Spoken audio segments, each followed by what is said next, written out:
আসছে পঞ্চায়েতের চতুর্থ সিজন।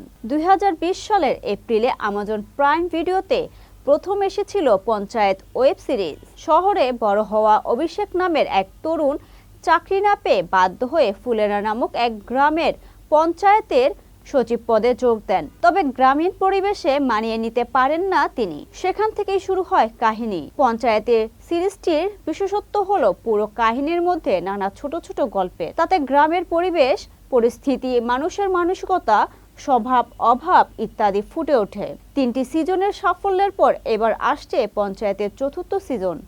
সম্প্রতি world audio visual and entertainment সামিটে সিরিজটির টিজার অবমুক্ত করেন দীপক মিশ্র, চিত্রনাট্যকার চন্দন কুমার, অভিনেতা জিতেন্দ্র কুমার, রঘুবীর যাদব, সুনিতা রাজহুয়ার প্রমুখ। টিজার প্রকাশের পর টিম থেকে জানানো হয়েছে আগামী 2 জুলাই প্রকাশ পাবে পঞ্চায়েতের চতুর্থ সিজন।